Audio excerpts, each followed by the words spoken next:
9 talent yang punya keahlian yang beda-beda. Selamat dalam bikin skripnya sendiri. Ada juga yang butuh risetnya doang, terus mereka bikin skripnya sendiri. Tapi ada juga yang butuh full script. And that is my role. First, we create an outline. Isinya tuh adalah tesis dan argumen. Hah? Apaan tuh? We'll talk about it later. Terus kita bagi jadi bab 1 sampai bab 4. Di dalamnya kita ngatur alur ceritanya dan ngasih valuable insight kayak riset dan data-data. Tapi yang paling menarik sekaligus paling challenging adalah kita harus bisa menyesuaikan tone and voice dalam skrip supaya sesuai dengan karakteristik si talent. Take Jerome Pauline as an example. Aku nggak mungkin nulis dalam skrip. Jerome itu kayak orang yang pemarah atau orang yang suka ngomong lo atau gua. Mantap jiwa. Ini beda banget sama Enjoy yang personanya tuh Gen Z gaul dan melek sama tren. Bapak kau kiper MU. Kayak ngomel gitu sama fenomena-fenomena sosial. Kadang kita juga bikin action dalam suatu scene.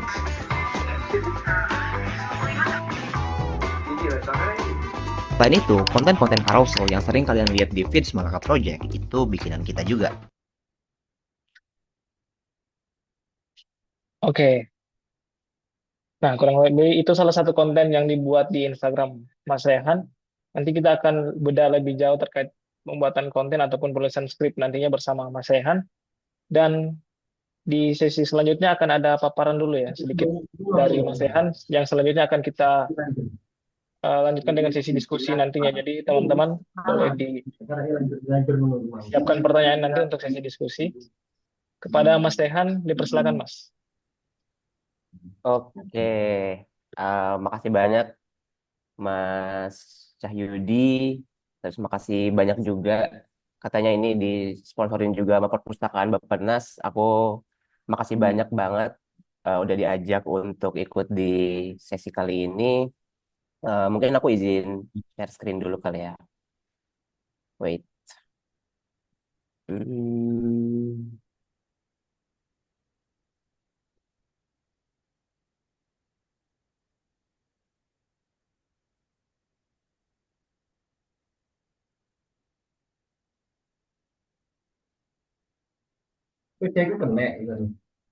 Udah kelihatan belum ya, teman-teman? Kelihatan Mas. Oke. Sesuai judulnya. Jadi teman-teman dari Youthverse minta aku buat ngomongin tentang the art of writing and communicating. Ini pemilihan judul yang menarik sebenarnya, writing and communicating, karena menurutku dua-duanya ini ada dalam satu irisan yang sama gitu. Jadi aku coba elaborasi nantilah. Nah, mungkin aku pengen nanya dulu sih ke teman-teman semua. Ini kan ada 3 orang nih, kayak 3 bidang lah gitu. Yang pertama ada orang lagi nulis, terus yang kedua ada orang lagi ngedesain gitu. Terus yang ketiga tuh ada orang lagi public speaking. Nah, menurut teman-teman tuh apa sih kesamaan utama dari 3 hal di bawah ini gitu? Mungkin bisa komen atau mungkin mau ngomong langsung juga nggak apa-apa. Ada yang komen kode memberi output, sama-sama seni, memberikan ide. Yap. Mendekati sekali, mirip-mirip sebenarnya jawabannya. Ya, menulis dan menyampaikan sesuatu, menyampaikan konsep. Oke. Penyusunan kalimat, berargumen, memberikan pendapat, reaksi. Oke. Thank you teman-teman. Basically, apa yang dilakukan oleh orang-orang di 3 bidang ini sama gitu. Ketiganya tuh sama-sama ngeluarin isi pikiran gitu ya. Ya, ide tadi benar, memberikan pendapat tentang sesuatu itu benar juga gitu. Tapi ya basically mereka tuh bertiga mengeluarkan isi pikirannya gitu ya. Nah, kenapa ini menarik gitu? Aku ngomong begini karena kebanyakan orang tuh mungkin mengira kalau aktivitas menulis, aktivitas graphic design, aktivitas public speaking itu kayak 3 hal yang berbeda. Padahal intinya tuh sama-sama aja gitu. Mereka bertiga tuh coba mengeluarkan isi pikirannya, dan karena yang menulis itu mengeluarkan isi pikiran gitu, maka kita bisa melihat bahwa tulisan itu bisa dilihat bagus atau enggaknya, itu juga bisa kita lihat dari kualitas pikiran penulisnya. grafik desain yang desainnya jelek, itu misalkan bisa kita track juga ke kualitas pikiran grafik desainernya gitu. Pun public speaker yang jelek, yang kayak ngomongnya terbata-bata atau ngomongnya itu tidak jelas juntrungannya, itu bisa kita track juga ke isi pikirannya gitu. Jadi yang aku pengen katakan adalah kalau misalkan isi pikiran kita itu berantakan, maka tulisannya juga bakal berantakan gitu. Dan makanya satu hal yang ku pelajari juga, ini pertama kali ku pelajari di Malaka juga sih sebenarnya soal dasar-dasar begini tuh. Aku dulu tuh belajar menulis sebenarnya di mata kuliah essay writing, paragraph writing gitu. Cuma aku belum dapat lah kayak gambaran holistiknya tuh kayak gimana sebenarnya menulis tuh. Nah, jadi itu yang pertama gitu. Menulis itu mengeluarkan isi pikiran. Jadi kalau misalkan isi pikiran teman-teman itu berantakan, maka tulisannya pun pasti bakal berantakan. Dan oleh karena itu, fondasi penulisan, apapun cabangnya ya, mau itu copywriting, mau itu content writing, script writing, skripsi, tulisan opini, esai buat beasiswa, fondasi utamanya itu tetap adalah berkomunikasi gitu. Jadi yang kita lakukan dalam menulis itu ya kayak ilustrasi yang ada di bawah ini lah gitu. Kayak kita sebagai sender itu yang mengirim pesan, terus ada penerima pesan, terus dapat feedback gitu. Tapi yang menarik sebenarnya ada di sender's field of experience dan receiver's field of experience. Apa itu nanti kita akan coba bahas lah lebih detail di slide-slide selanjutnya gitu. Tapi intinya adalah kita harus nge-treat penulisan itu sama kayak kita ngomong sama orang gitu, berkomunikasi sama orang gitu. Karena ya copywriting, content writing, script writing itu ya output aja gitu. Output dari bagaimana cara kita berkomunikasi. Oke. Nah, itu yang kedua. Nah, eh mungkin aku tadi sempat lihat juga sih kayak di banner gitu ya, di poster gitu mengenal apa itu script writing. Jadi aku pengen sedikit bahas lah. Kayak script writing tuh mungkin yang selama ini kita dengar itu ya berhubungan dengan penulisan naskah buat film, penulisan naskah buat sinetron, penulisan naskah buat drama, teater gitu ya. Kayak dia punya karakteristik khusus kayak ada aktornya, ada naratifnya kayak struktur tiga babak gitu. Ada plot, ada setting dan semacamnya gitu. Tapi ya aku disclaimer dulu sih. Aku di sini seorang scriptwriter yang nggak nulis buat film, buat sinetron atau apapun gitu ya. Aku lebih tepatnya lebih bisa dikenal sebagai orang yang nulis video essay gitu. Nah, video essay ini sebenarnya format yang cukup baru gitu di internet gitu. Mungkin kalau teman-teman nonton Johnny Harris atau Fox atau The Search Party, terus ada Ferry Irwandi juga, itu salah satu orang atau media yang apa ya memperkenalkan lah, mempopulerkan video essay gitu ya. Jadi karakteristiknya tuh dia kayak ngebahas topik yang spesifik, ngebahas tema yang spesifik, ngebahas orang, atau dia punya pendapat atas sesuatu masalah, atas suatu fenomena, dan dia mencoba menjelaskannya dalam bentuk video gitu. Gampangnya sih esai, tulisan esai ini, tapi dalam bentuk video gitu. Nah, kebetulan waktu itu tuh aku pas kuliah emang suka nulis esai, suka nulis opini. Aku ikut jurnal, aku ikut lembaga pers mahasiswa juga. Jadi aku cukup terbiasa lah bikin tulisan esai gitu. Dan ketika itu diubah ke format video gitu ya, audio visual, itu adaptasiku nggak terlalu sulit sih. Karena aku nge-treatnya itu sama kayak nulis esai sebenarnya. Ketika nulis skrip buat Malaka gitu ya. Talent-talent Malaka. Nah itu definisi script writing. Nah, karena tadi aku udah bilang bahwa script writing atau menulis itu sama kayak komunikasi gitu, maka kita perlu ngomongin juga soal komunikasi efektif, teman-teman. Nah, komunikasi efektif itu apa sih? Nah, komunikasi efektif itu adalah komunikasi yang mencapai tujuannya gitu. Let's say kita pengen orang tuh ngerti suatu konsep, kayak kita pengen kita pengen ngasih tahu ke orang kalau misalkan em, kalau rupiah melemah, apa sih yang terjadi pada orang desa gitu. Nah, itu kita coba jelasin tuh kayak runutannya kayak gimana, datanya seperti apa gitu. Nah, itu yang pertama gitu, komunikasi yang mencapai tujuannya. Nah, syarat-syaratnya adalah untuk mencapai komunikasi efektif, ya tentu yang pertama harus ada tujuan yang jelas dong. Karena kalau nggak ada tujuan yang jelas, ya buat apa gitu komunikasi? Orang nggak bakal nangkep juga gitu. Maksud kita komunikasi itu apaan? Terus yang kedua, tujuan komunikasinya tercapai. Nah, ini kalau misalkan kita bikin konten gitu ya. Kalau di Malaka sendiri tuh kayak kita nge-track apakah konten kita berhasil atau enggak tuh biasanya lewat komen gitu. Kayak misalkan ada orang yang komen, "Oh, makasih banget pembahasannya mencerahkan." Atau, "Wah, ini mind blowing banget teorinya." Atau misalkan orang jadi terima kasih gitu karena atas konten ini tuh dia merasa lebih paham atas masalah yang dia hadepin. Jadi kita nge-track gitu, apakah tujuan komunikasinya itu tercapai atau enggak. Nah, itu soal komunikasi efektif. Nah, itu secara general soal ini ya, soal script writing gitu dan prinsip dasar penulisan. Karena waktunya terbatas, mungkin nanti kita bisa diskusi lebih lanjut lah di sesi setelah ini.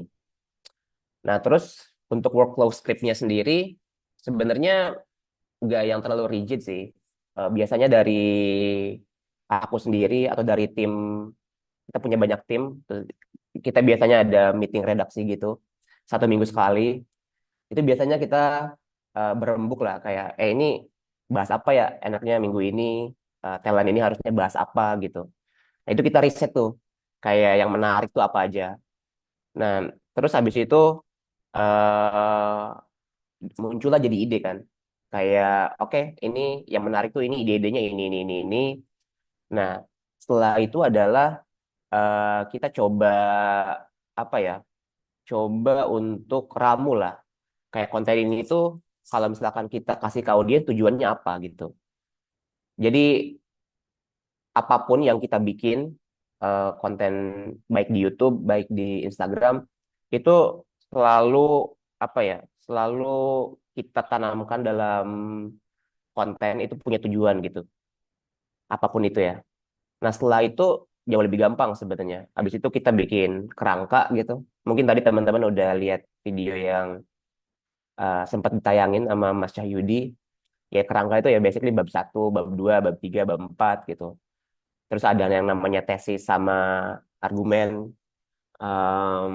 Agak panjang sih bahasanya. Cuma aku sempat bikin sih videonya di akun Instagramku. Mungkin kalau teman-teman penasaran tesis dan argumen itu apa, bisa cek lah di Instagramku gitu.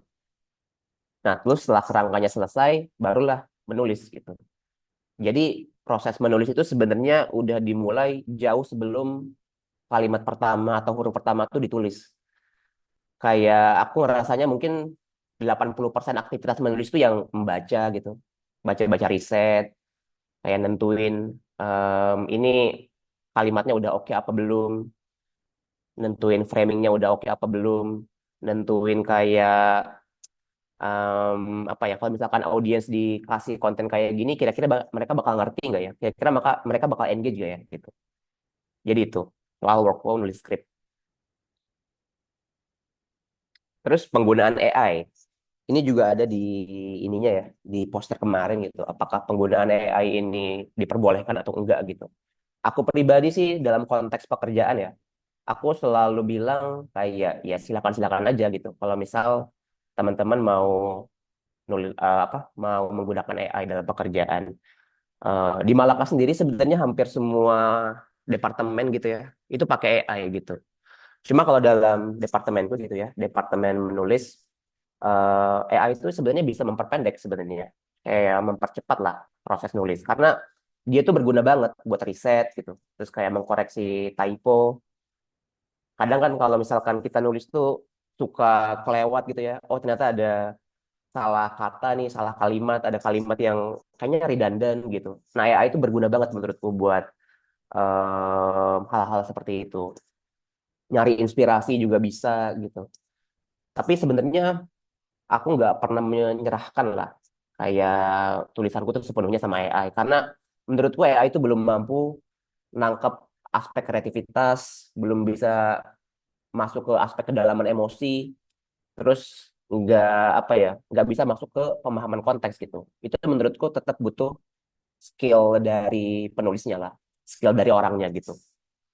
Terus yang aku sadari juga selama menggunakan AI gitu ya, selama dibantu dengan AI, itu biasanya dia tuh suka ngasih referensi yang ngaco gitu.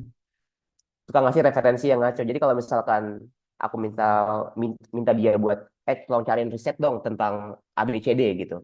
Nah dia tuh ngasih tuh kayak apa, artikel-artikelnya, tapi ternyata linknya tuh nggak bisa dibuka atau linknya tuh korup gitu. Nah hal-hal kayak gitu tuh yang menurutku perlu diverifikasi lah. Jadi aku nge-treat AI tetap ada batasannya gitu. Nah itu untuk penggunaan AI. Nah terus tulisan yang berdampak gitu ya. Tulisan yang berdampak, yang bikin orang kayak tergerak gitu ya. Sebenarnya yang kayak gimana gitu ya tulisan yang berdampak tuh. Nah aku tuh selalu mikir, kalau dalam konteks pekerjaanku ya, karena Malaka itu kan eh, sebuah media yang core-nya itu pendidikan gitu ya. Kita bahas sosial, politik, ekonomi, logika dasar, matematika. Nah, tugasku tuh di Malaka sebenarnya bukan bikin konten yang bombastis gitu. Kayak bikin skrip yang dramatis atau bikin apapun lah yang kayak sinetron. Enggak gitu.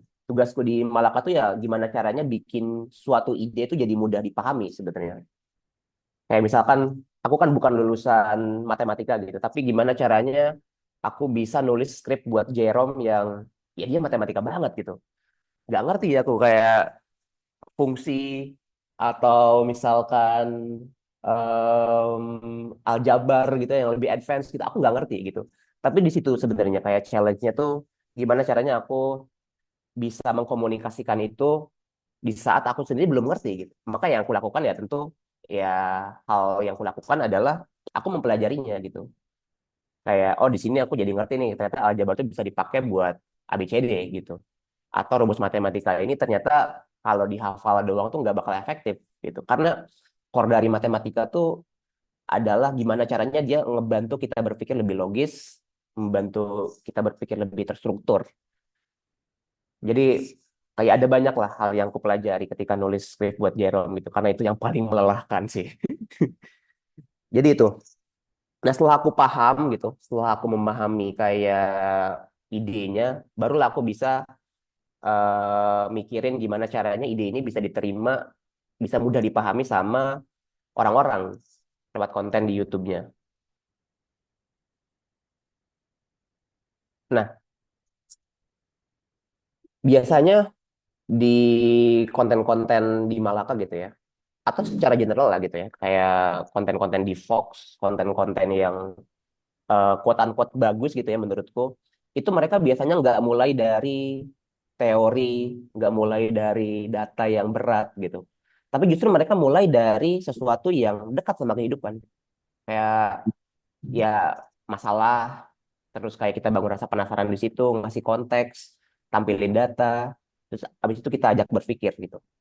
Kayak contoh, aku kemarin baru bikin konten soal kebijakan subsidi gitu.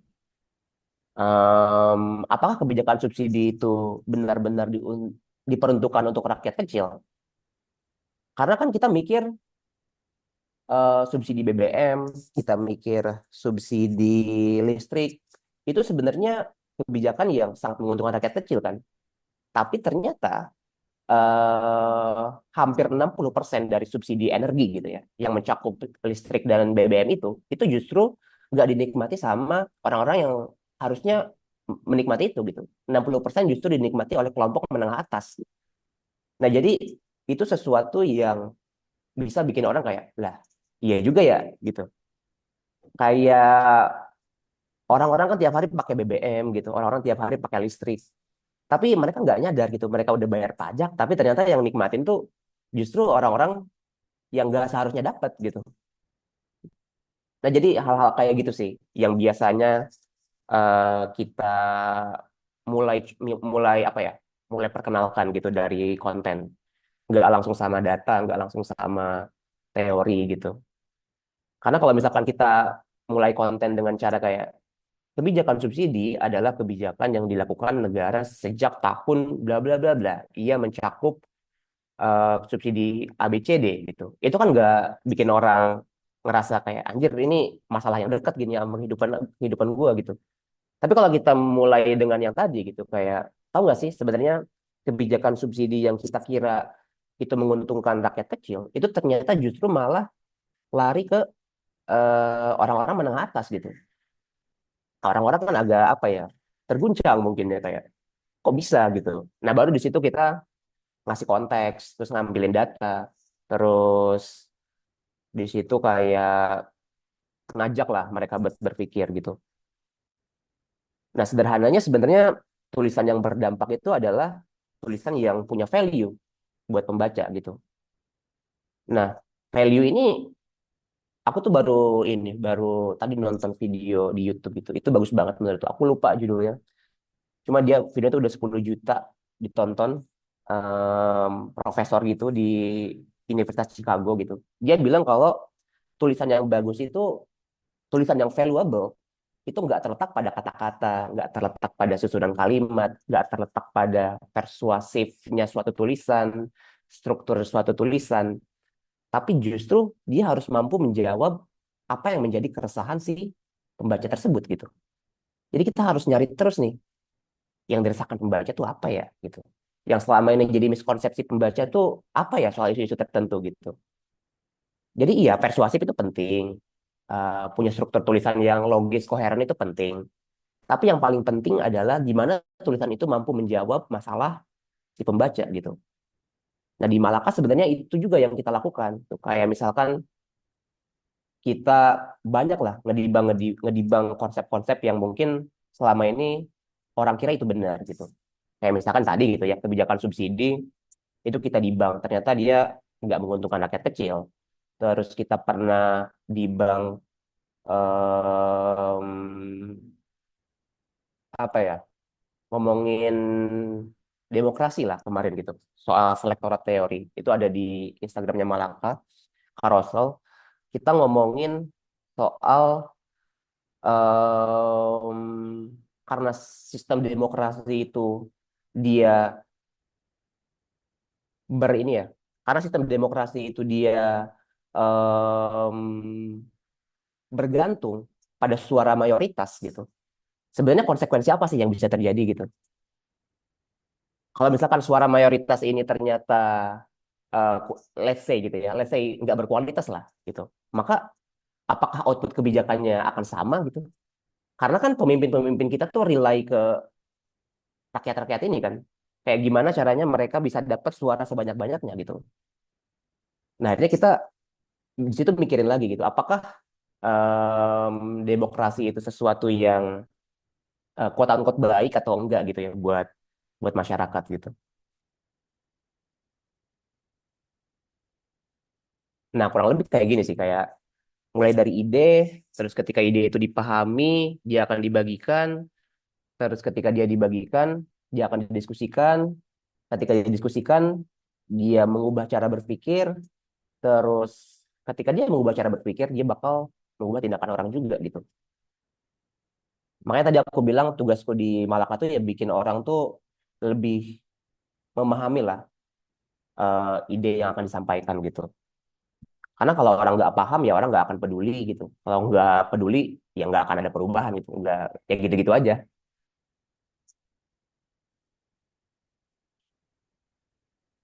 Nah mungkin ini terakhir juga kesalahan umum ya yang mungkin sering aku temuin gitu ya. Kalau dulu tuh aku sering jadi juri penulisan lomba esai gitu.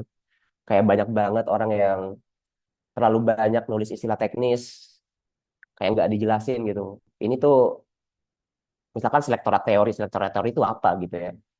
Nah tapi harusnya itu tuh dijelasin dulu lah.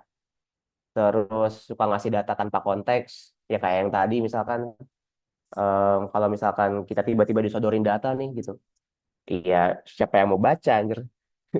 Maksudnya kita kan butuh yang namanya konteks gitu. Karena itu satu-satunya hal yang bisa bikin kita relate gitu sama konten. Terus yang ketiga ya fokus pada viral ketimbang nilai yang pengen dibawa gitu.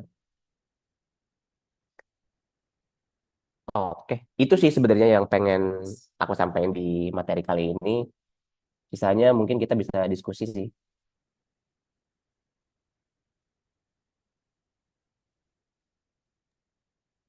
Thank you teman-teman.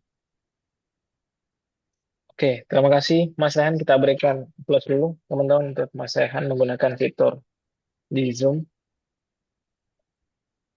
Oh iya, saya coba ingatkan kembali untuk kegiatan kita siang hari ini menjelang sore support juga oleh tim dari Perpustakaan Bappenas. Di sini ada Mas Aswar dan juga Mbak Nisa dari Perpustakaan Bappenas. Terima kasih Mas Aswar dan Mbak Nisa sudah Terima mau kasih. support. Kayaknya mungkin ada pustakawan-pustakawan lainnya juga, mungkin entah dari Bappenas ataupun dari tempat lainnya. Jadi harapannya kegiatan sore ini dapat memotivasi dalam pembuatan tulisan ataupun cara menyampaikan dalam sebuah konten ya teman-teman. Nanti akan teman-teman dipersilakan untuk bertanya lebih lanjut jika ada yang masih kurang dipahami. Oke, sekarang kita masuk ke sesi diskusi. Oh ya, saya coba mengingatkan kembali nanti akan ada absensi juga ya di akhir. Jadi harapannya teman-teman mengikuti sampai selesai. Khususnya buat teman-teman yang ingin mengklaim sertifikat nantinya harus mengisi absensi atau daftar hadir.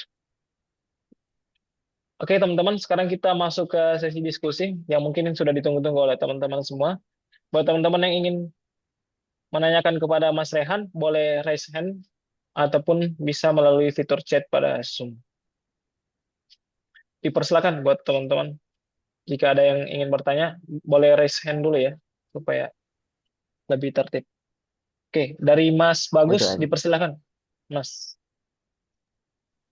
Oke, terima kasih atas kesempatannya untuk berdiskusi. Jadi, em, saya kan baru baru tahu nih tentang apa kalau ternyata talent-talent di Malaka itu dia itu nggak nulis skripnya sendiri, tapi ada orang di belakangnya. Saya baru tahu Hmm. itu, Kak. Nah, saya ingin nanya kenapa talent-talent itu tidak menulis skrip untuk diri mereka sendiri atau ada koordinasi atau ada request dari talentnya atau uh, bisa dijelasin nggak itu workflow-nya gimana? Oh ya, oke oke. Oke, makasih Mas Bagus pertanyaannya. Em, Sebenarnya concern utamanya tuh waktu sih. Jadi mereka tuh kan orang yang ya bisa dibilang cukup sibuk lah ya. Beberapa orang doang sih sebenarnya yang request buat bikin skrip gitu. Kayak Jerome, itu dia sibuk banget. Terus ada Fathia Izati, misalkan dia kan sibuk manggung gitu. Nah tapi poinnya adalah aku nulis itu tuh berdasarkan koordinasi sama mereka juga gitu. Jadi kayak kita sama-sama nulis bareng lah gitu. Sama-sama nulis, sama-sama brainstorm gitu. Jadi mereka kadang ngasih poin-poin yang pengen mereka sampein. Terus abis itu aku yang nulis. Dan setelah selesai ditulis, kita review bareng lagi. Nah setelah di-review bareng dan ternyata udah oke, baru deh itu bisa dipakai buat syuting. Gitu sih Mas Bagus. Oke, dan uh, aku pengen nanya gimana caranya kakak itu make a chance atau apa ya membuat opportunity kakak agar bisa kerja di Malaka itu gimana Hmm. kak? Sebagai seorang Hmm. penulis nih, apakah punya latar belakang tertentu yang Hmm. harus dilalui? Oke oke. Aku tuh sebenarnya belajar nulis tuh baru pas kuliah sih sebenarnya. Aku tuh kuliah di sastra Inggris di Universitas Pajajaran. Tapi sebelumnya aku tuh nggak pernah ada kepikiran pengen jadi penulis, nggak pernah ada kepikiran pengen kuliah di sastra gitu. Aku tuh dulu pengen jadi pemain bola sebenarnya. Aku udah keterima di Universitas Pendidikan Indonesia dulu tuh, udah masuk jurusan olahraga aku. Cuma nggak jadi lah karena aku cedera. Akhirnya mau nggak mau aku harus nyari jurusan lain dan karena kebetulan nilai di rapotku yang paling menonjol itu bahasa Inggris, jadinya aku masuk ke sastra Inggris gitu. Nah, di situ aku mulai nulis tuh pas pandemi sebenarnya. Pas pandemi kayak nggak tahu gitu mau ngapain. Terus karena tugas kuliah emang mengharuskan aku buat nulis dan baca, jadinya aku cobalah di sana kayak belajar-belajar gitu. Terus pas proses belajar itu aku ngerasa kayak seru juga ya nulis gitu. Apalagi kalau misalkan aku tuh suka baca tulisan-tulisan di Mojok waktu itu. Kalau teman-teman tahu Agus Mulyadi gitu, itu salah satu orang yang bikin aku kayak pengen nulis ke media-media online sebenarnya. Karena tulisannya lucu-lucu banget gitu. Teman-teman kalau misalkan pengen tahu penulisan humor yang bagus itu bisa coba baca tulisannya Agus Mulyadi di Mojok gitu. Nah di situ aku kepengen nih nulis kayak dia gitu kan. Akhirnya aku coba lah nulis-nulis kayak latihan-latihan nulis-nulis di Mojok gitu. Beberapa kayak ketolak gitu. Tapi ada yang keterima pertama kali. Tulisan yang keterima tuh ada tulisan soal kucing. Tulisan soal kucing di rumahku yang kayak aku punya mixed feeling sama dia. Kayak aku sayang sama dia, tapi dia tuh suka nyebelin. Kalau misalkan apa? Kalau misalkan pintu kebuka dikit dia langsung masuk gitu. Karena aku tuh bukan orang yang apa ya heavily invested lah buat miara kucing gitu. Aku nggak heavily invested lah. Kayak aku suka tapi nggak yang segitunya gitu. Nah aku nulislah keresahan-keresahan aku. Terus habis itu mulai tuh diterima sama Mojok kayak tulisan pertama terbit. Terus setelahnya tulisan-tulisan setelahnya tuh aku bahas soal Puan Maharani. Kayak aku nulis artikel sarkas sebenarnya. Kayak judulnya tuh 4 alasan kenapa Puan Maharani adalah ketua DPR RI terbaik sepanjang sejarah gitu. Itu waktu 2020 tuh pas Omnibus Law. Itu rame banget sebenarnya di Twitter waktu itu kayak di retweet sama puluhan ribu orang gitu karena katanya sarkas, katanya lucu gitu. Nah dari situ sebenarnya step by stepnya adalah aku mulai banyak nulis inilah topik-topik yang berlintasan lah gitu. Kayak aku bahas filsafat, jadinya aku bahas politik, aku bahas bola, bahkan aku bahas game PES 2013. Banyak lah yang aku bahas di tulisan-tulisanku di Terminal Mojok gitu waktu itu. Dan waktu itu tuh aku juga ikut lembaga pers mahasiswa, ya aku nulis-nulis lah soal liputan, soal politik kampus. Jadi kurasa waktu itu tuh salah satu hal yang bikin Malaka itu pengen nerima aku karena penulisanku tuh beragam gitu. Kayak nggak terpatok sama satu hal doang. Dan mungkin itu juga sih yang dibutuhin sama Malaka gitu. Karena kan kita banyak banget nih yang dibahas gitu. Kayak tiap talent itu kan punya apa ya? Punya spesialisasi masing-masing gitu. Kayak ada yang bahas hukum, ada yang bahas matematika, ada yang bahas filsafat, ada yang bahas politik gitu. Nah, mungkin itu jadi salah satu hal yang dipertimbangkan lah waktu itu. Ketika aku memasukkan semua tulisan-tulisan itu ke sebuah portofolio gitu. Gitu sih paling, Mas Bagus. Oke Kak, terima kasih Sama-sama, sharingnya Mas Bagus. atas karirnya. Karena aku juga ada keinginan untuk menjadi Hmm. penulis gitu. Meskipun backgroundku memang tidak di sastra ya. Cuma kalau kalau kakak kan dari olahraga kan pengennya kan dari sastra kan pengennya kan ke olahraga. Kalau aku sekarang aku tuh di bidang Hmm. sains Kak. Cuma aku pengen Science. ke sastra gitu. Jadi kayak kalau misalkan aku baca-baca dari karya-karya sastra yang lain tuh kayaknya Hmm. bisa nih gitu. Kayak Steins Gate, sci-fi gitu. Dan Iya. dari situ ya aku ya eh, mulai belajar lah untuk Hmm. nulis-nulis novel Iya. untuk Oh, iya, proyek iya. liburan ini. Oke, makasih Kak. Iya. Sama-sama, Mas Bagus. Sebenarnya banyak juga sih kayak penulis-penulis yang lintas minat gitu ya.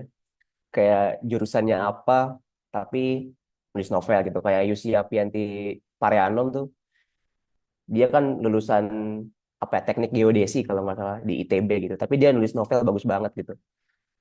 Jadi menurutku eh, nggak usah apa ya, nggak perlu berkecil hati sih. Jadi kayak walaupun bukan dari jurusan sastra, karena banyak banget sebenarnya kayak penulis-penulis yang nggak berasal dari lingkungan sastra juga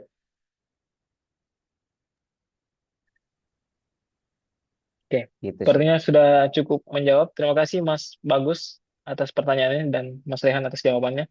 Selanjutnya Mas Rehan ada pertanyaan dari chat di Zoom dari Oh Mas boleh boleh.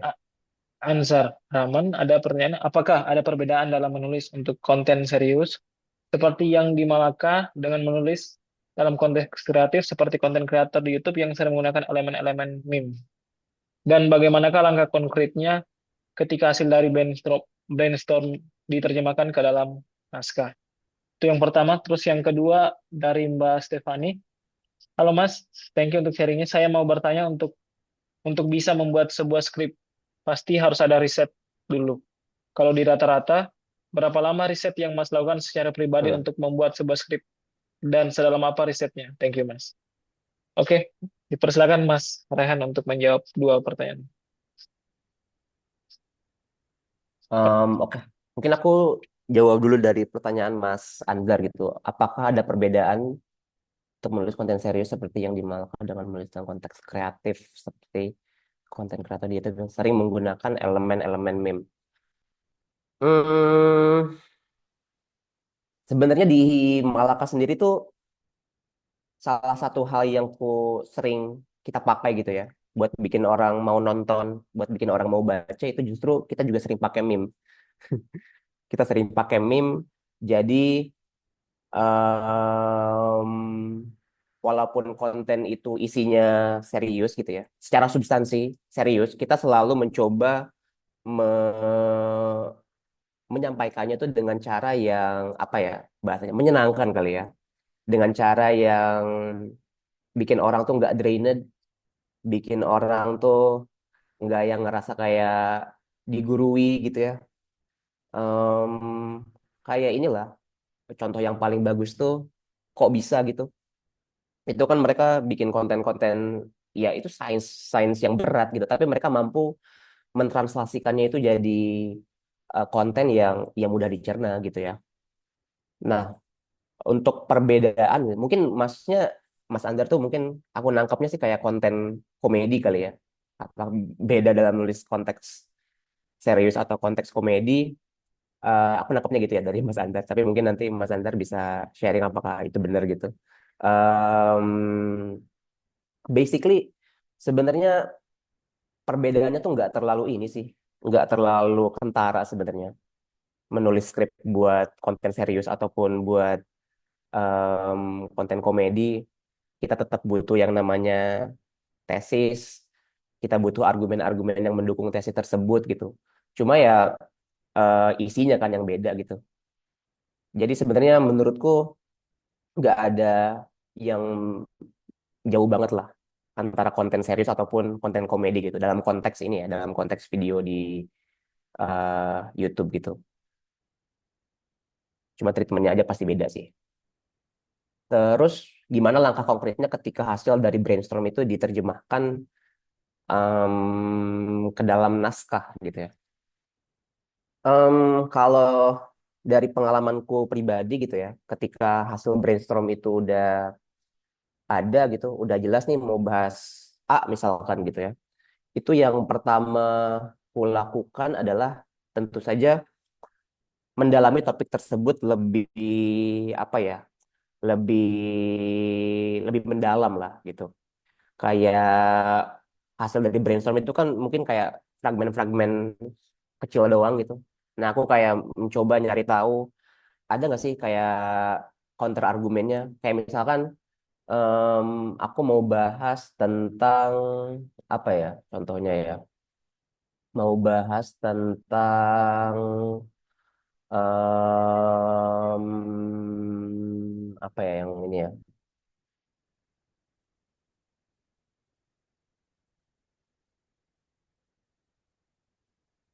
Mau bahas soal inilah salah paham orang tentang eh, teori evolusi misalkan. Dulu aku pernah bikin konten itu dan lumayan rame di Instagram gitu ya. Kayak orang tuh kan ngira kalau misalkan teori evolusi itu nyata, kenapa masih ada monyet gitu kan? Maksudnya kan gambar yang paling terkenalnya itu kan kayak monyet, monyet terus jadi manusia gitu. Tapi ini masih ada monyet gitu. Karena orang tuh nggak tahu kan kayak percabangan dalam evolusi itu kayak gimana. Nah, tapi aku nggak berhenti di situ. Kayak aku nyari tahu nih, kenapa ya orang-orang tuh mikirnya salah kayak gitu. Aku cari tahu lah kayak artikel-artikelnya, terus kayak bantahan-bantahan orang soal teori evolusi itu kayak gimana gitu. Jadi aku nggak berhenti dari satu sumber aja gitu. Kayak aku selalu nyoba nyari kayak bantahan-bantahan dari asumsiku tuh udah bener apa belum gitu. Gitu sih sebenarnya. Nah, terus setelah itu selesai, riset itu selesai, baru aku coba bikin ke dalam sebuah kerangka. Nah, kerangka ini sebenarnya isinya itu tesis ya. Aku tadi sempat singgung tesis. Tesis itu apa sih sebenarnya? Tesis itu simpelnya adalah pernyataan yang butuh teman-teman buktikan gitu untuk dia menjadi benar. Kayak misalkan contoh tesis ya. Contoh tesis RUU penyiaran itu sangat merugikan konten kreator dan masyarakat umum. Nah, itu tesis tuh. Nah, kenapa dia merugikan konten kreator dan masyarakat umum? Baru kita masuk ke yang namanya argumen. Nah, argumen itu banyak gitu. Kayak bisa bisa tiga, bisa empat, bisa lima, bisa berapapun lah gitu soal argumen gitu. Misalkan argumen pertama RUU penyiaran tuh eh, bikin ekspresi seni jadi terbatas karena dia melarang penggunaan alkohol, melarang penggunaan vape, melanggar penggunaan rokok gitu. Jadi efeknya tuh ke dalam dunia seni jadi panjang gitu kayak ya kita kan pengen ya kayak ngelihat orang eh dalam film gitu, James Bond atau siapapun gitu ya, tokoh-tokoh keren tuh pada ngerokok gitu karena keren gitu kan.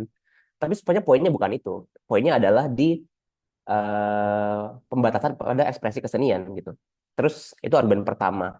Terus argumen kedua misalkan RUU penyiaran tuh bikin kuasa pemerintah tuh jadi lebih gede kalau mau take down suatu konten. Jadi kalau misalkan ada konten yang kira-kira berseberangan nih gitu sama narasi pemerintah, iya mereka bisa seenaknya gitu, bisa seenaknya take down konten itu gitu. Nah dari situ kayak aku ngasih data-datanya, ngasih pasal-pasalnya, ini loh pasal-pasalnya gitu. Begitupun dengan argumen 3, argumen 4, argumen 5 gitu. Jadi gimana caranya supaya si argumen-argumen ini mendukung si tesisnya gitu. Tesisnya kan tadi nih, RUU penyiaran merugikan konten kreator, merugikan pelaku seni, merugikan masyarakat umum gitu. Nah, argumen-argumennya harus mendukung pernyataan tersebut gitu. Nah, itu mungkin untuk kerangkanya gitu ya. Nah, dari situ kayak bisa disusun lah kayak bab satunya pendahuluan apa misalkan kayak bahas dulu UU penyiaran tuh apa sih? UU penyiaran tuh ternyata udah ada dari tahun kalau nggak salah 2000-an awal tuh udah ada gitu, udah sempat dibahas.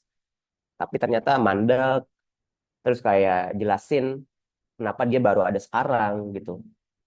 Itu bab satu gitu, pendahuluan. Terus bab dua bahas pasal-pasal bermasalahnya yang tadi. Bab tiga bahas kayak emang di negara lain ada nggak sih undang-undang yang bikin pemerintahnya itu bisa take down konten seenaknya. Nah itu argumen-argumen tadi tuh itu dimasukkan ke dalam bab-bab yang aku susun gitu. Terus habis itu kesimpulan. Nah kurang lebih gitu sih Mas Anzar untuk konkretnya ya, konkretnya. Apakah Mas Anzar ada pertanyaan lagi atau udah cukup? Bagaimana Mas answer? Apakah cukup terjawab? Oke, sepertinya cukup. Lanjut Mas dari sebelum ke Mbak Friska, dari Mbak Stefani dulu. Bahas step mana ya? Yuk, Em, terkait untuk waktu. riset ya, aku bisa bilang kayak 90% waktuku, aku tadi sempat singgung sih ya, kayak 90%, 80 sampai 90% waktuku dalam menulis tuh habis dalam riset sebenarnya. Dan waktu yang dibutuhkan untuk riset itu bervariasi sih. Kayak untuk topik-topik tertentu itu bisa kayak 1 sampai 2 hari gitu. Kayak baca-baca paper gitu kan, agak menyita waktu. Kalau misalkan kayak topik fisika kuantum misalkan, atau misalkan apa ya, kita mau ngebahas em, kurikulum merdeka gitu. Kayak apa aja sih yang sebenarnya udah dicapai sama kurikulum merdeka? Kenapa dia misalkan nggak mengerek skor PISA kita? Itu kan aku harus cari tahu data-datanya, data-data yang banyak banget lah gitu. Jadi sangat variatif sebenarnya, tergantung topik yang dibawakan gitu. Tapi kalau misalkan topiknya soal hal yang aku suka gitu kayak bola gitu, itu relatif cepet sih, kayak nggak nyampe 1 hari, mungkin 4 jam, 5 jam itu udah cukup Baik, apakah sudah gitu terjawab sih, Mbak Kak Stefani? Stefani.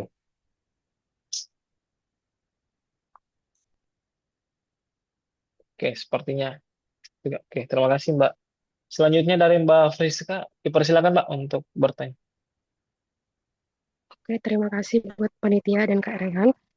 Jadi di sini saya mau lebih ke minta pendapat sih dari Kak Rehan. Jadi saya Hmm, itu sebenarnya dari dulu tuh suka menulis, Kak. hmm, Saya sukanya itu nulis novel. ya, Pernah sekali satu novel saya tuh terselesaikan tulisannya. Jadi hmm, waktu saya ingin eh, memutuskan untuk fokus menulis nih kan, mau buat judul baru seperti itu. Udah beberapa judul yang saya kerjakan, nggak pernah terselesaikan lagi. Itu hmm, apa boleh minta tips sama masukan dari Kak Rehan ya? Gimana sih hmm, menghadapi?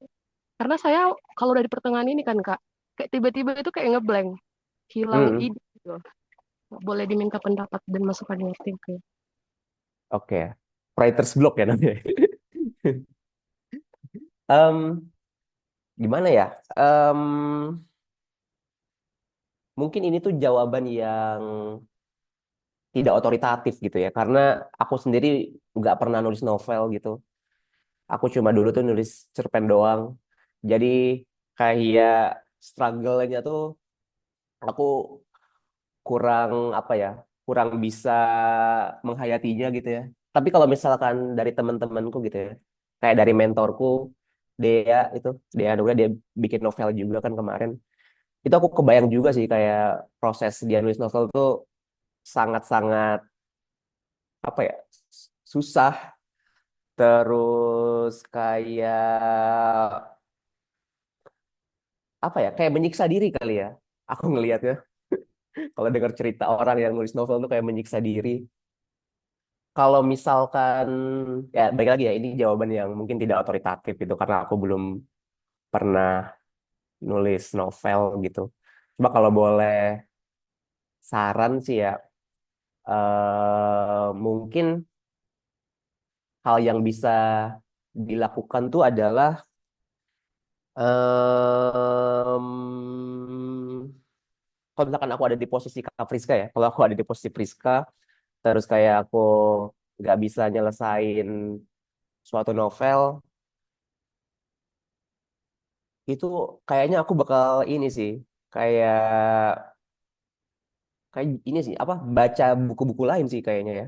Kayak aku kayak bakal nyari inspirasi-inspirasi lain. Aku bakal em, mungkin mencoba bidang-bidang kepenulisan lain gitu. Kalau misalkan novelnya udah stuck nih, aku mungkin bakal nyoba nulis cerpen gitu. Kalau misalkan cerpen stuck, mungkin aku bakal nulis puisi. Karena ini dari pengalaman ini ya, dari pengalaman mentor aku ya, si Dea Nugrah. Dia tuh pernah bilang kayak dia juga pernah ada di posisi kayak nggak bisa nyelesain naskah tulisannya gitu, entah itu esai, entah itu puisi, entah itu novel gitu. Dia pernah ada di posisi kayak gitu, dan cara yang dia lakukan itu adalah melipir ke bidang-bidang lain gitu. Dengan melipir ke bidang-bidang lain tuh dia ngerasa kayak sumbatan-sumbatan di hal yang nggak dia selesaikan tuh jadi kebuka gitu. Ya aku nggak tahu sih, itu mungkin itu pengalaman yang bisa dirasakan oleh novelis kali ya. Jadi mungkin itu sih, mungkin bisa coba kayak melipir ke cabang-cabang penulisan lain dulu sih, Pak Friska. Baik, bagaimana Mbak Friska? Uh, Susah sih pertanyaannya ini. thank you, Kak Rehan. Oh, Kak Rem belum pernah nulis novel ya. Oh, saya ganti aja deh nih eh, Ya, ya, poinnya. Jadi ya, Kak Rem kan pernah nulis cerpen atau esai begitu ya.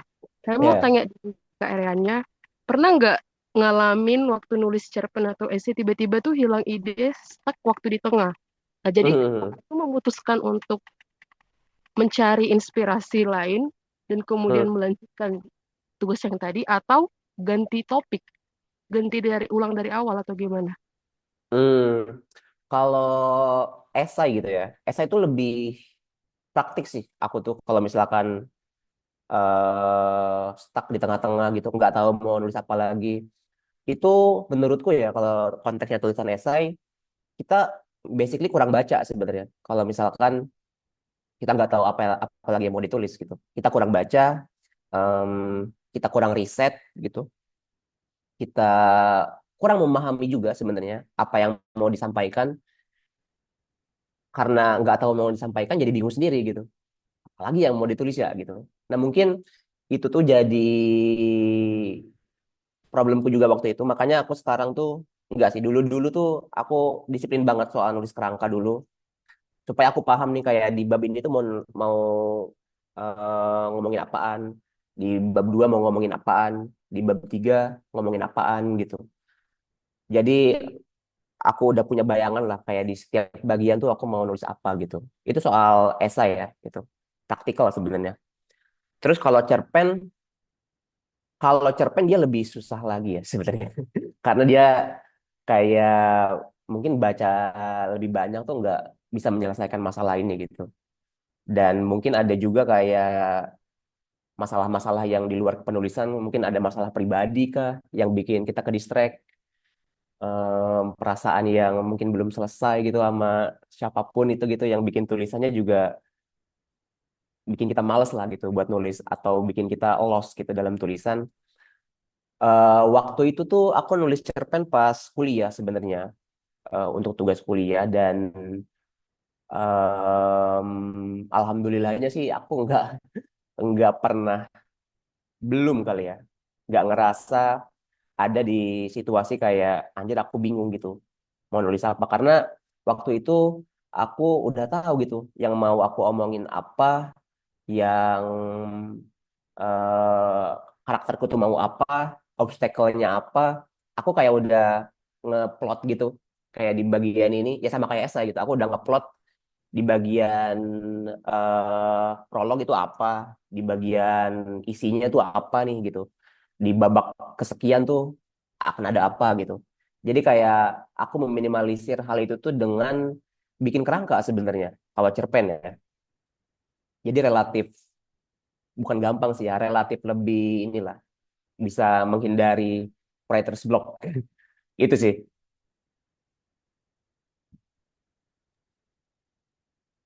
Bagaimana Mbak Priska? Apakah terjawab? Oke, thank you Kak Rehan. Oke, thank you Kak Fiska. Semoga menjawab. Oke, selanjutnya dari Mas Mbak atau teman-teman yang lain, jika masih ada yang bertanya, dipersilakan. Mungkin bisa dihubungkan juga dengan apa ya, tantangan selama membuat konten di Malaka, Hmm, atau oh ya dari Dari Mas Hari. Hari. Ya, dari Mas Hari. Yang pertama, apa bedanya esai dengan artikel feature dan artikel populer? Kalau misalnya Hmm. sebelum nulis esai diminta buat abstrak, apa yang harus ada dalam abstrak itu? Terima kasih. Oke, Mas, Hmm. terkait perbedaan esai dan juga artikel dan penulisan abstraknya harus seperti apa? Silakan, Mas. Oke. Em, untuk yang pertama sebenarnya aku ngerasa batasannya tuh udah makin mencair sih antara esai, artikel feature, artikel populer gitu. Itu batasannya menurutku sangat cair gitu. Kayak banyak tulisan-tulisan yang kita anggap esai, tapi buat orang lain itu tuh ya artikel feature gitu. Karena karakteristiknya ya mirip-mirip gitu. Kayak misalkan apa ya contohnya ya? Tulisannya siapa ya tulisannya? Oh ini deh yang ini. Ya, baik lagi tulisan Dea Nugrah gitu, yang kumpulan esainya Hidup Begitu Indah dan Hanya Itu Yang Kita Punya. Itu kan sebenarnya berasal dari artikel feature dia gitu ya, di Tirto ya. Di Tirto, tapi setelah dijadikan buku, dia berubah jadi kumpulan esai gitu. Nah itu kan jadi batasannya tuh nggak terlalu jelas sebenarnya antara esai ataupun em, artikel feature gitu. Cuma satu kesamaannya sih ya dua-duanya tuh sama-sama membahas satu topik itu dengan mendalam, satu topik itu dengan perspektif yang kaya gitu ya, nggak yang permukaan doang. Dia mencoba mengulik lebih lebih lah dari apa-apa yang misalkan orang ini kira gitu. Lalu untuk artikel populer tuh aku ngebayanginnya kayak ini sih, kayak dia mencoba untuk membahasakan suatu teori, membahasakan suatu apa ya, teori-teori ilmiah gitu. Misalnya ya, itu ke dalam bahasa yang bisa dipahami oleh orang kebanyakan gitu ya, oleh orang kebanyakan. Nah, itu untuk artikel populer gitu. Itu ya itu sih sebenarnya aku ngerasa esai sama artikel feature tuh cair banget gitu. Kayak tipis banget lah bedanya.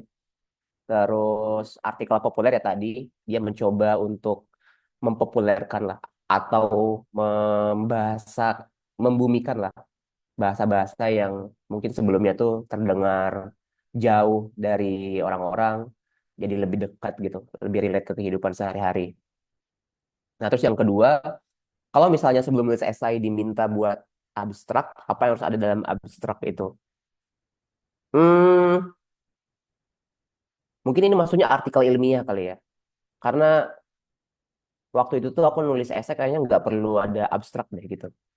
Tapi kalau misalkan konteks yang Mas Hari maksud itu adalah artikel ilmiah itu sebenarnya udah banyak sih. Kayak paper-paper atau kayak tips-tips gitulah dari internet yang bisa Mas Hari lihat gitu. Kayak di abstrak itu kalimat pertamanya harus bisa menjelaskan keseluruhan dari isi paper tersebut. Terus dari kalimat keduanya dan kalimat ketiganya itu membahas kayak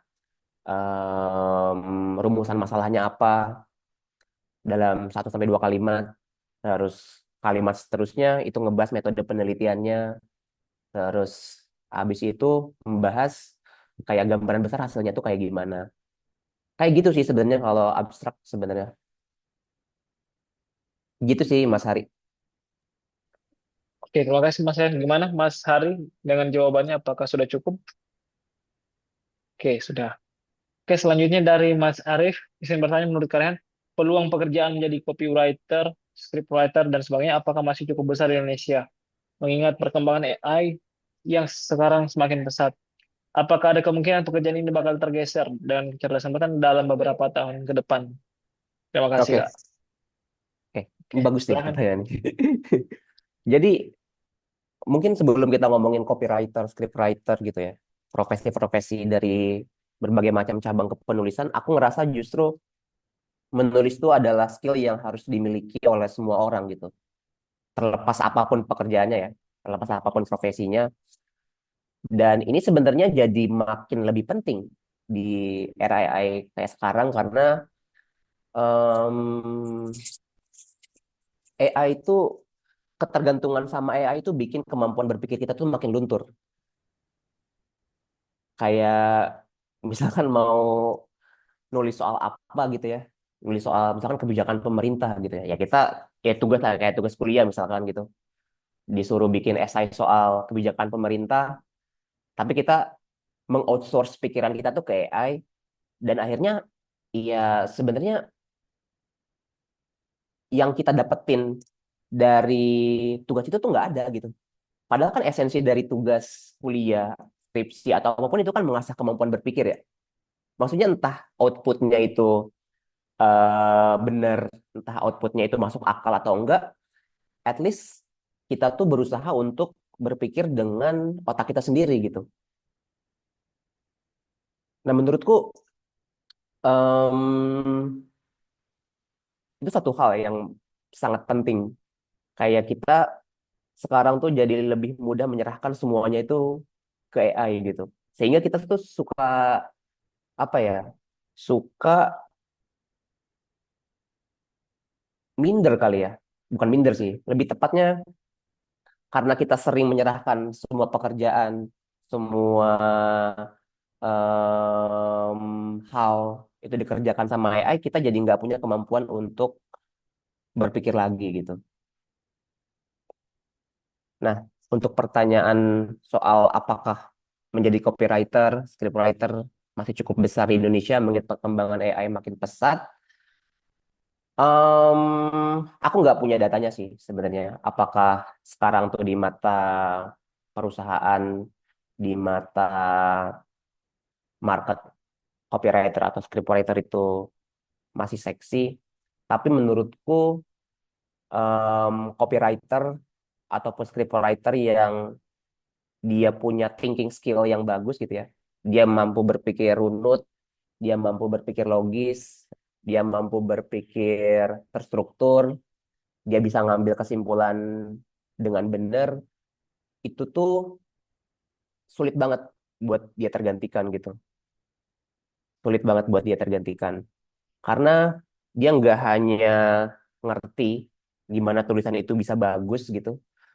eh Dia nggak bakal bisa dikalahin lah sama orang-orang yang pakai AI dalam tulisannya. Terus, apakah ada kemungkinan pekerjaan ini bakal tergeser dengan kecerdasan buatan dalam beberapa tahun ke depan? Hmm, menurutku kemungkinan itu selalu ada sih, selalu ada. Aku nggak menafikan bahwa mungkin dalam beberapa tahun ke depan pekerjaan ini tuh bakal makin berkurang gitu. Kayak dia bakal tetap ada nih orang yang menghandle kerjaannya, menghandle copywriter, scriptwriter, tapi jumlahnya makin berkurang gitu. Jumlahnya makin berkurang, eh, makin efisien, dan itu hal yang mungkin nggak terhindarkan juga sih. Makanya seperti yang aku bilang di awal, kalau misalkan kita pengen jadi copywriter atau scriptwriter ataupun berprofesi di bidang kepenulisan, itu menurutku kita harus mengasah thinking skill dulu sih. Mengasah kemampuan berpikir dulu. Kayak jangan sampai kita tuh nulis tapi nggak tahu nih yang kita tulis tuh apaan gitu. Nggak tahu kenapa em, tulisan ini bisa bagus atau enggak. Nggak tahu kalau misalkan apa ya kurang lebih gitu sih sebenarnya. Aku ngerasa kalau misalkan pengen jadi copywriter atau scriptwriter, hal pertama yang harus dibenahin itu thinking skill-nya gitu. Thinking skill-nya, kemampuan berpikirnya, itu sih paling Kak Arif. Baik, bagaimana Mas Arief? Apakah sudah terjawab? Oke, sudah terjawab.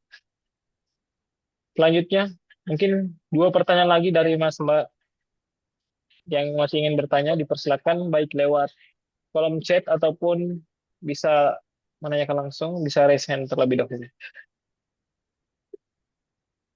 Dari tadi sepertinya pertanyaan banyak yang terkait penulisan. Mungkin, oke, Iya. ada dari Mas Fajar. Dari sekian banyak skill menulis, apakah menulis puisi? Wah, ini udah bergeser ke puisi lagi. Apa ya? Menulis puisi bisa berdampak besar ketika lulus kuliah. Dan bagaimana memaksimalkan skill itu? Oke, Mas. Siapa tahu ada pengalaman terkait puisi atau punya Puisi ya. kenalan. Ya. Iya ya. Ya again ya, aku bukan sastrawan. Aku nggak nulis puisi juga sih. Tapi kalau misalkan masnya pengen jadi penyair gitu ya, jadi penyair, em, selalu ada aja sebenarnya kesempatannya ya. Kalau misalnya udah lulus kuliah, jadi penyair yang established gitu ya, jadi sukses lah tanda petik gitu. Selalu ada aja kemungkinannya. Tapi yang kulihat sih, yang kuobservasi, cukup sulit sebenarnya untuk bisa survive dengan satu skill kepenulisan aja. Bukan berarti puisi tidak bisa menghasilkan, karena ada juga teman-temanku yang masih nulis puisi sampai sekarang. Bahkan kalau misalkan em, teman-teman tahu puisi on the spot yang ada di Gramedia tuh, Gramedia di Jakarta, ya itu bisa jadi salah satu em, apa ya, kesempatan kali ya buat orang-orang yang selama ini ngerasa "Nah, puisinya nggak menghasilkan gitu." Aku sendiri percaya kalau misalkan nggak ada skill yang nggak berguna sih, nggak ada skill yang nggak berguna, entah mau nulis esai, mau nulis cerpen, nulis novel, nulis puisi gitu. Nggak ada yang nggak berguna, cuma mungkin belum ketemu ekosistem yang pas aja sih gitu. Belum nemu ekosistem yang pas. Kayak yang tadi gitu, nulis puisi, ya aku juga sendiri baca gitu datanya kan. Kayak penulis yang sukses tuh cuma satu dari berapa ribu orang lah yang beneran bisa hidup ya dari kepenulisan, yang bisa survive gitu. Itu dikit banget. Em, tapi kesempatan itu selalu selalu apa ya? Selalu selalu ada sih menurutku ya. Akan selalu ada. Tinggal gimana cara kita menciptakannya atau mungkin menemukannya kali ya. Itu mungkin kalau untuk puisi ya, untuk puisi. Jadi Oke, bagaimana? ya tetap. Eh, gimana Mas? Lanjut lanjut Mas. Mas Rehan, tadi masih mau lanjut? Oh enggak. Aku cuma nanya apakah sudah terjawab tadi Oke. dari Mas Mas Fajar. Fajar, Mas Fajar, apakah sudah cukup terjawab atau gimana Mas? Jangan Fajar, Fajar temanku lagi nih. Oke, sepertinya cukup Mas. Kita lanjut ke Mas Alfi. Oke, cukup terjawab kata Mas Fajar. Terima kasih Mas Fajar. Lanjut ke Mas Alfi. Kalau Mas Rehan di awal, Mas Rehan menyampaikan bahwa dalam menulis pada dasar kita sedang menuangkan isi pikiran kita.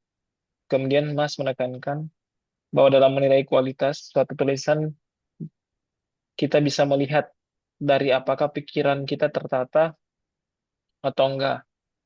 Dengan mengetahui itu, seberapa pengaruh tertatanya suatu pikiran dengan tingkat presentasi, retensi informasi yang kita konsumsi. Dan juga gimana cara kita meningkatkan presentasi, retensi informasi yang kita konsumsi. Oh ini Mas terkait pengaruh apa ya, Hmm. pikiran yang sudah yang tertata sehingga kita bisa membuat apa ini presentasi, Nah, itu sih. tingkat presentasi retensi informasi. Oke, retensi berarti ya, soal Ya, retensi informasi. Hmm, aku nggak tahu sih ini ada risetnya atau enggak ya gitu, karena ini harusnya dijawab sama riset sih. Tapi berdasarkan pengalamanku gitu ya, em, ketika aku mau menulis gitu, mau menulis sesuatu, itu kan pertama yang kulakukan itu adalah riset gitu ya. Nah, riset-riset ini biasanya aku highlight dan aku simpen di satu Google Docs khusus gitu. Ya mungkin ini bisa membantu buat teman-teman, kayak satu paper misalkan ada satu poin yang pengen ku bahas, itu aku highlight terus aku simpen di satu Google Docs. Begitupun dengan paper-paper lain, kalimat manapun yang pengen aku ambil, data apapun yang pengen aku ambil, itu selalu aku simpen di satu Google Docs yang rapi gitu.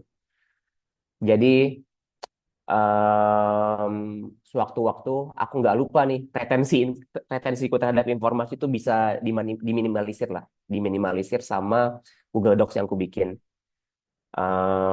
Salah satu cara untuk menyiasatinya itu sih, supaya retensi informasinya nggak apa, nggak nggak pendek gitu ya, nggak gampang lupa kali ya, nggak gampang lupa. Itu biasanya aku simpen di Google Docs sih.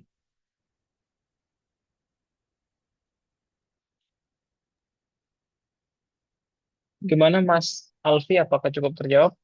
Iya.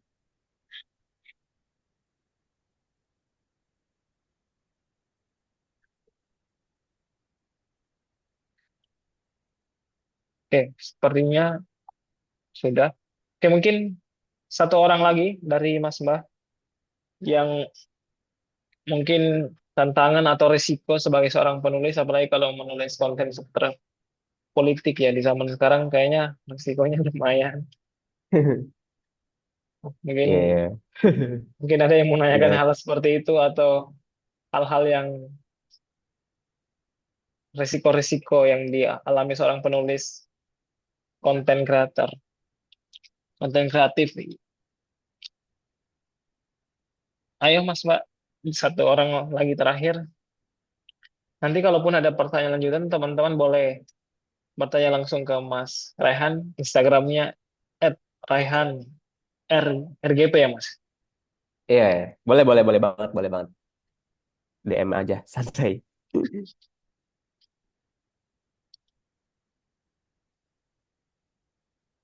Oke, sepertinya sudah tidak ada Mas Raihan. Nanti saya saja Mas. Terakhir, pertanyaan dari saya Mas. Terakhir Oke. mungkin itu tadi Mas terkait risiko sih sebenarnya. Apalagi mungkin kalau konten-konten edukatif, konten-konten dari Jero, matematika dan sebagainya, mungkin risikonya masih agak kurang ya untuk di take down dan sebagainya. Yap, Tapi kalau betul. sudah membahas risiko-risiko yang berhubungan dengan politik ataupun isu-isu pemerintahan yang sekarang, pasti ada risiko-risiko. Nah itu memang sebelum diupload di media sosial apakah sudah dikurasi sebijak mungkin atau sudah minta pendapat dari media-media dan sebagainya atau kadang sudah dikurasi ada yang minta take down atau bahkan dari beberapa pihak berwenang yang harus take down dan sebagainya atau sudah tidak pernah lagi kasus-kasus seperti itu Mas.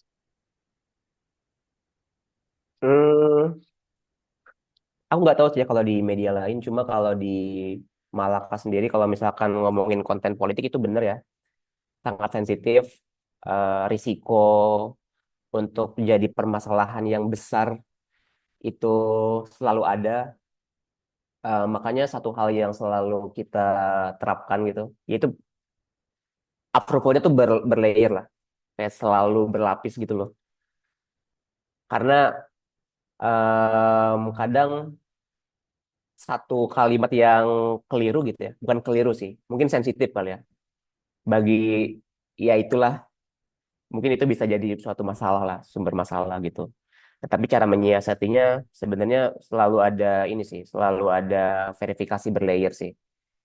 Kayak dari aku, terus misalkan ke pemimpin redaksi, dari pemimpin redaksi ke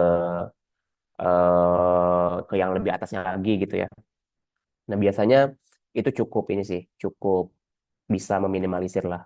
Kalau misalkan em, meminimalisir untuk take down, meminimalisir untuk nggak jadi masalah yang lebih gede. Untuk konten politik memang ini sih, kita sangat berhati-hati, lebih berhati-hati bener. Itu sih paling, Mas Syayudi. Siap, terima kasih banyak Mas Sehan.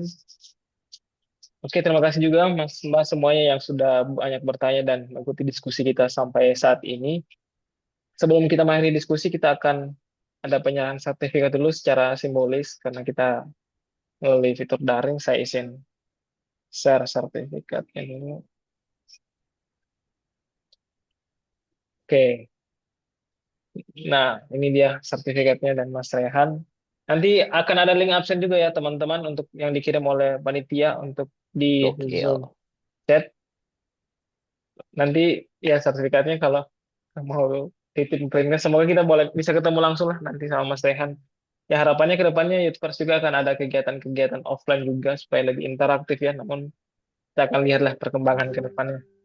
Semoga bisa collab sama Malaka Books dan sebagainya. Hey, let's go, let's go. Oke, terima kasih Mas Rehan. Sekarang mungkin kita akan ajak Bang Ferry juga dong, enggak? Oke. Bang Ferry kayaknya lagi padat ya. Lagi ngawal sesuatu ya, lagi ngawal isu kayaknya kalau lihat lihat media sosialnya. Lagi ngawal isu, jadi masih agak susah diajak yang begini.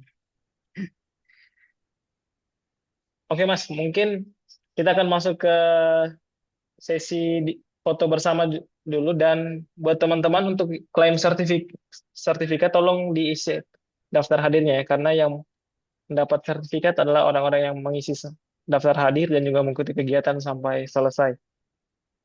Sekarang kita akan eh, masuk ke sesi foto bersama.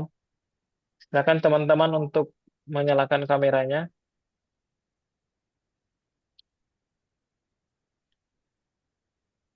Oh ya, sebelum kita foto, saya ingin memberitahukan juga untuk perpustakaan Bappenas itu sebenarnya bisa diakses secara umum. Jadi buat teman-teman yang ingin membaca ataupun ingin menulis di perpustakaan, jadi perpustakaan Bappenas yang selaku juga kerjasama hari ini, itu bisa diakses secara umum di Jalan Taman Suropati, itu di Gedung Madiun atau di kantor Bappenas. Itu aksesnya Senin sampai Jumat, jadi dari jam 7:30 pagi sampai sore ya, sekitar jam 4. Jadi teman-teman boleh berkunjung, perpustakaan itu terbuka untuk umum. Teman-teman yang mau menulis di sana atau sekedar membaca, bisa juga berkunjung ke perpustakaan Bappenas. Oke, Mas, saya untuk slide pertama dulu ya. Saya hitung 1, 2, 3. Oke, sekarang slide kedua. Slide kedua lagi. Oke, 1, ya diganti gayanya. Mas, 1, 2, 3. Oke, oke terakhir. Sekali lagi teman-teman. 1, 2, 3. Oke. Oke, teman-teman, kami dari Youthverse Indonesia mengucapkan terima kasih banyak, dan nanti di absen juga akan ada kolom evaluasi buat kami juga ataupun harapan ke depannya. Mungkin ada saran dari teman-teman untuk profesi yang harus kita bahas lagi, apalagi profesi-profesi kreatif ya, itu mungkin sekarang yang lagi booming-boomingnya. Terima kasih untuk kita semua. Terima kasih juga untuk Mas Rehan untuk sharing ilmu dan pengalamannya. Thank you, teman-teman semua. Terima kasih Mas Rehan, semoga Bisa. semakin sukses dan bisa ketemu lagi di event Amin. Malaka selanjutnya Mas. Nanti kami menunggu kalau ada event. Let's go Mas Yudi. Thank you juga Kita ketemu teman-teman, lagi. semoga bermanfaat. Terima kasih teman-teman semuanya. Selamat Oke, izin berakhir live, pekan. Selamat teman-teman. weekend. Terima kasih. Wah, Mas Tasya, raise hand ada apa Mas?